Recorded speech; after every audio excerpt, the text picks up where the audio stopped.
ዶክተር ሙልጌታ ካሳሁን እባላለሁ። የጠቅላላ ቀዶ ሕክምና ስፔሻሊስት እና የአንጀት እና የካንሰር ቀዶ ሕክምና ስፔሻሊስት ሐኪም ነኝ። ዛሬ እንግዲህ ስለ ጡት ካንሰር እንነጋገራለን። ጡት ካንሰር እንግዲህ በእኛ ሀገርም ሆነ በዓለም አቀፍ ደረጃ የመጀመሪያውን ደረጃ ይዞ ያለ የካንሰር አይነት ነው። በመግደልም ከሳምባ ካንሰር ቀጥሎ ሁለተኛ ደረጃን እየያዘ ያለ የካንሰር አይነት ነው። እንግዲህ በሴቶች ላይ በብዛት ይከሰታል፣ ግን ወንዶች ላይም የሚከሰት የካንሰር አይነት ነው። ለዚህ ካንሰር ብዙ ምክንያቶች አሉ። እንግዲህ ልክ እንደ ማህፀን ካንሰር በአንድ ነገር ብቻ የሚከሰት ሳይሆን መልቲፋክቶሪያል የሚባሉ ምክንያቶች ናቸው ያሉት። ለዚህ ካንሰር እንግዲህ ጡት ክፍል ላይ ዳክት የምንለው ወተትን ከግላንዶች ወደ ጫፍ የሚወስደው መንገድ ላይ ቱቦ ላይ የሚከሰት የካንሰር አይነት ነው። እዚያ ያሉ ሴሎች በተለያዩ ምክንያት ወደ ሌላ ሲቀየሩ የሚከሰት የካንሰር አይነት ነው። ዳክታል ካርሲኖማ ነው በብዛት የሚባለው። አልፎ አልፎ ከሎቢውልስ ወይም ወተት ከሚያመርተው ግላንድ ላይም ሊከሰት ይችላል። ስለዚህ ለዚህ ብዙ ምክንያቶች ይኖራሉ። እንግዲህ ይሄ ሊከሰት የሚችለው በተለያዩ ምክንያቶች ይሆናል። እንግዲህ የጡት ካንሰር ብዙ ምክንያቶች አሉ። መልቲፋክቶሪያል ነው ብለናል። እነዚህ እንግዲህ መቆጣጠር የምንችላቸው እና መቆጣጠር ማንችላቸው ብለን በቀላሉ መመደብ እንችላለን። እንግዲህ መቆጣጠር የምንችላቸው ምክንያቶች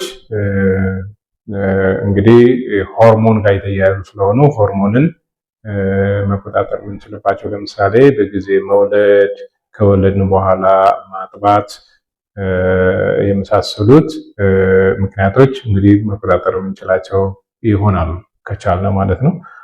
ሌላው ይሄ ማጨስ መቀነስ፣ አልኮል አለማብዛት፣ እንቅስቃሴ ማድረግ፣ ክብደትን መቀነስ፣ እነዚህ መቆጣጠር የምንችላቸው የመከላከያ ዘዴዎች ናቸው ማለት ነው።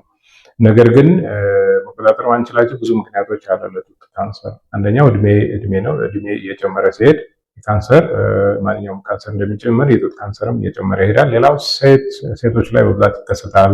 ምክንያቱም ጡታቸው ብዙ ስለሆነ ብዙ ግላንዶች ብዙ ዳክቶችን የያዘ ስለሆነ የመከሰት ቻንሱ በአብዛኛው በሴቶች ላይ ይከሰታል፣ ግን ወንዶች ላይም ይከሰታል። እኛ ሀገር እንዲያውም አሁን እያየን ነው በብዛት ወንዶችም ላይ ማለት ነው። ስለዚህ ሴቶች ላይ በብዛት የሚከሰት ነው።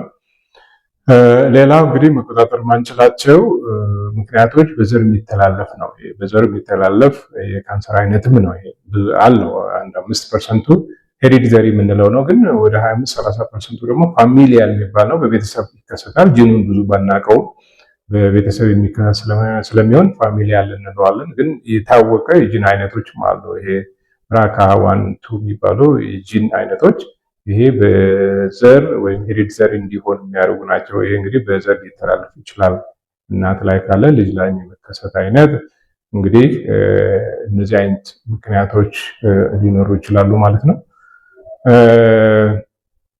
ሌሎች መቆጣጠር ማንችላቸው ነገሮች እንግዲህ ምናልባት የወር አበባ ጋር የተያያዘ ነው። የወር አበባ በአሁኑ ጊዜ ቀድሞ መምጣት፣ ለብዙ ጊዜ የወር አበባ ሲቆይ እንግዲህ ቀድሞ በ15-14 ነበር ከዚህ በፊት የሚመጣ። አሁን ደግሞ ቀደም ማለት ጀምሯል። አንዳንዴም ከ10 በታችም መታየት ጀምረዋል። የሚሄደውም ወደ 45-50 አካባቢ ነው። አንዳንዴ አልፎ ደግሞ ይዘገያል።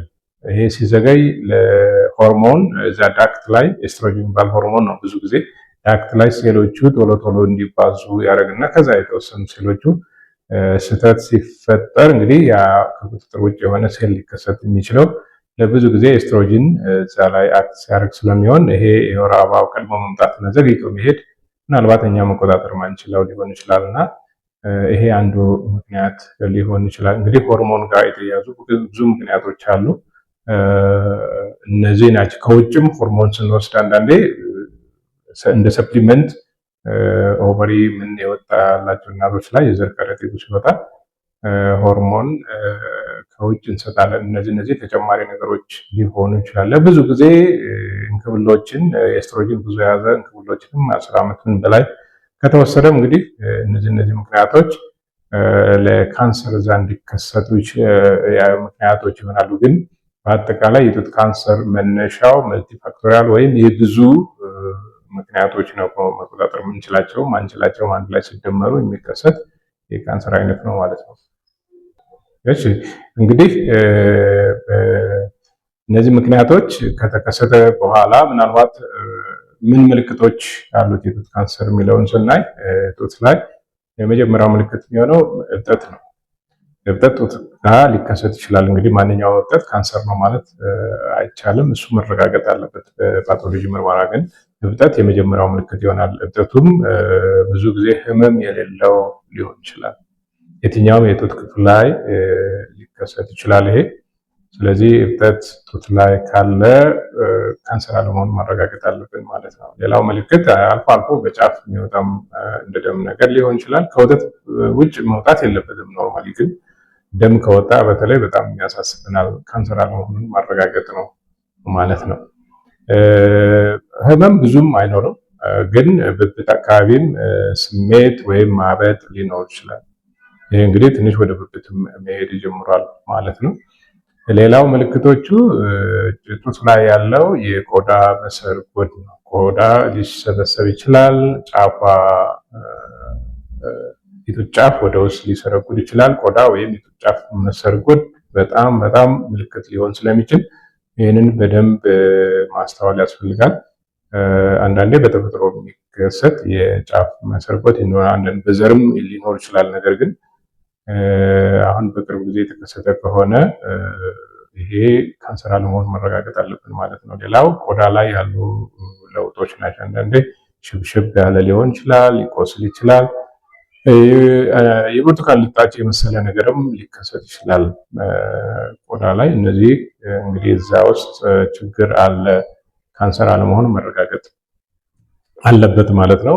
ቆዳ ላይ ሊከሰት የሚችሉ ጫፍ ላይ እንግዲህ ፈሳሽ ሊኖር ይችላል፣ እባጭ ሊኖር ይችላል። አልፎ አልፎ ግን ወደ ብብት አካባቢ የሚሄዱ እባጮች ሊኖሩ ይችላሉ ማለት ነው። ከዚህ ያለፈ ከሆነ ግን ምናልባት ወደ ሳምባ በብዛት ስለሚሄድ ወደ አጥንትም ሊሄድ ስለሚችል እነዚህ ቦታዎችን በደንብ መጠየቅ አለብን። ሳል ሊኖራቸው ይችላል። ደረት ላይ ህመም ሊኖር ይችላል። ጀርባ አጥንት ላይ ወይም ጭንቅላት ጋር ወይም ሌላ የአጥንት ክፍሎቹ ጋር ህመም ሊኖር ይችላል። ይሄ እንግዲህ የመሰራጨት ምልክቶቹ ሲኖሩ የሚከሰቱ ምልክቶች ናቸው ማለት ነው። እንግዲህ እነዚህ ምልክቶቹ ሲኖሩ እንግዲህ ካንሰር መሆን አለመሆኑን ማረጋገጥ አለብን ማለት ነው። እንግዲህ እነዚህ ከተከሰቱ እነዚህ ምልክቶችን ይዘው ሲመጡ የባጭ ካለ በተለይ ባጩ ላይ በናሙና ማረጋገጥ ያስፈልጋል። ኮርኒድል ባዮፕሲ ነው ስታንዳርዱ፣ ግን በመርፌም ኤፍኤንሲም ሊሰራ ይችላል። በጣም አልፎ አልፎ እንግዲህ የሚያስቸግረን ከሆነ ግን በትንሽ በሰርጀሪ ኤክሴፕሽናል ባዮፕሲ የሚባለው እሱን አውጥተን በፓቶሎጂ ምርመራ ካንሰር መሆን አለመሆኑን ማረጋገጥ ያስፈልጋል ማለት ነው። ይህን ካረጋገጥን በኋላ እንግዲህ የሚቀጥለው ምን አይነት ደረጃ ነው ያለው የጡት ካንሰር፣ ምናልባት መጠኑ ትልቅ ነው ወይ ትንሽ ነው ወይ መጠኑን በማየት ደረጃው ደረጃ 1 ነው 2 ነው 3 ነው 4 ነው እያልን ያው ብዙዎቹ ካንሰሮች ከ1 እስከ 4 ደረጃ ስለሚኖራቸው ደረጃ እንሰጠውና በደረጃው መሰረት ወደ ሕክምና እንሄዳለን። ግን ደረጃው ለማውጣት መጀመሪያ ምርመራ ማድረግ አለብን። ራጅ ሊሆን ይችላል፣ የሳምባ ራጅ ወይም ደግሞ ሆድን በአልትራሳውንድ ማየት ሊሆን ይችላል። ከዛ በያለፈ ከሆነ ደግሞ በሲቲ ስካን ሳምባንም ሆድ ውስጥ ጉበትንም አጥንትንም ማየት ሊያስፈልገን ይችላል ማለት ነው። በዚህ ማረጋገጥ አለብን። ካረጋገጥን በኋላ በአጠቃላይ በሽተኛውን ምን ሌላ ተጨማሪ አለ የሚለውን በደንብ ማየት ያስፈልጋል። ልብን ማየት መመርመር ያስፈልጋል። ኩላሊትና ጉበት እንደዚህ ሙሉ ምርመራ ያስፈልጋል። ደም ምርመራም ሙሉ ያስፈልጋል ማለት ነው። ይህን ሁሉ ሙሉውን ካየን በኋላ እንግዲህ ለሕክምናው ብቁ ነው ወይ ካልን በኋላ ያንን ካየን በኋላ እንግዲህ የትኛው ሕክምና ነው የምናደርገው፣ ይሄንን ያበጠውን ነገር በምን እናክመው ወደሚለው እንሄዳለን ማለት ነው። ይሄ የጡት ካንሰር በደረጃው መሰረት ሕክምናውን ፕላን እናደርጋለን። ምናልባት ሕክምናው እንደ ደረጃው ነው የሚለያየው። ደረጃ 1 ወይ 2 ከሆነ ምናልባት እሷን ብቻ ለይቶ አውጥቶ ሌላውን በጨረር ማከም አንዱ አማራጭ ሊሆን ይችላል። ይሄ ብሬስት ኮንሰርቬቲቭ ሰርጀሪ የምንለው ነው። አይ ይሄ የተሰራጨና ምናልባት ሊጠቃ ይችላል በየቦታው ሊኖር ይችላል ብለን ካሰብን ደግሞ ሁሉን ጡት እና ጡት ውስጥ ያሉትን ፍርንትቶችን ምናልባት ወደዛ የተሰራጩ ከሆኑ እነሱን ሴንቲኔል ሊፍ ኖድ ባዮፕሲ ሰርተን ወይም እዛ ወደ መጀመሪያ ሊሰራጭ የሚችላትን ፍርንትት ለይተን ካየን በኋላ እሱ ጋር ከተገኘ ሁሉንም ፍርንትት ውስጥ ያሉትን ፍርንቶችን ሁሉን እናወጣለን ማለት ነው። ስለዚህ ኤምአርኤም ሞዲፋይ ራዲካል ማስቴክቶሚ የሚባለውን የሰርጀሪ አይነት እንሰራለን ማለት ነው። እንግዲህ ይህን ማውጣት አንዳንዴ ጡት ጋ ነው ያስፈራል ምን የሚባል ሊኖር ይችላል። ግን ከላይ ያለ ስለሆነ ጡት የተለየ ነገር በህይወት ላይ የሚያመጣ ስላልሆነ እንዳለ ሁሉን አውጥተን ያንን እንደገና ምርመራ እናደርጋለን። ምርመራ አድርገንም እንደገና ደረጃ እናወጣለታለን ማለት ነው። አንዳንዴ የተሰራጨ ሲሆን ለማውጣት የሚያስቸግር ከሆነ በተለይ ፍርንትቶች በጣም የተጣበቁና ደም ስሮችን ሊይዙ የሚችሉ ከሆነ ወይም የተሰራጩ ከሆነ ወደ ሌላ ወደ ሳምባ መጀመሪያ የምናደርገው በመድኃኒት ማከም ነው። በመድኃኒት ኬሞቴራፒ እንሰጣለን። ጡት አካባቢ ደግሞ ከተገኘ ጨረር ሕክምና ይደረጋል። ሁለቱም አድርገን ደረጃውን ካሻሻል ነው በኋላ ለቀዶ ሕክምና አመቺ መሆኑን ስናረጋገጥ ወደ ቀዶ ሕክምናው እንሄዳለን። ቅድም እንዳልኩት ሙሉውን የጡትንና እዛ ፍርንትት ውስጥ ያሉት በብት ውስጥ ያሉ ፍርንትቶችን ማውጣት ሊሆን ይችላል ሕክምና ማለት ነው። ይሄን አድርገን ክትትሉን እናደርጋለን ማለት ነው። እሺ እንግዲህ የጡት ካንሰርን ቅድመ ካንሰር ምርመራ ማድረግ ተገቢ ነው፣ በጣም ተገቢ ነው። ማንኛውም እናት እንግዲህ እድሜው ከ35-40 ጀምሮ ሊከሰት እንደሚችል ይታወቃል እና በአብዛኛው ከ20 ዓመትም ጀምሮ የትኛው የጡት ላይ ባጭ ሊኖር ስለሚችል ጡትን መፈተሽ በጣም ተገቢ ነው የሚሆነው።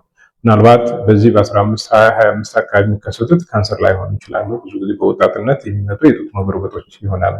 ነገር ግን አለመሆኑን ማረጋገጥ የግድ ነው የሚሆነው እና ሁልጊዜ ጡታችንን በየወሩ የወር አበባ የምናይ ከሆነ የወር አበባ ከሄደ በኋላ በአራተኛው በአምስተኛው ቀን ጡት ጋር ያለው ስሜት ሲቀንስ ጡታችንን በደንብ መፈተሽ ያስፈልጋል። እሱን ብዙ ጊዜ ግራ ጡትን በቀኝ ጡትን በግራ እጃችን በደንብ እየዳሰስን ምን ቁቁር ያለ ነገር እዛ ውስጥ እንዳለ መፈተሽ እና ካገኘን ደግሞ ወደሚመለከተው የሕክምና ተቋም ሄዶ ይሄንን ማረጋገጥ ካንሰር አለመሆኑን ማረጋገጥ ተገቢ ነው የሚሆነው። ይሄን ማድረግ በጣም በጣም ወሳኝ ነው። በየወሩ ይሄን ማድረግ አለብን። የወር አበባ ማናይ ከሆነ ደግሞ የሆነ ቀን መርጠን እዛ ቀን ለምሳሌ 21 ከሆነ በየ21ዱ ያንን ጡታችንን በደንብ መፈተሽ አለብን።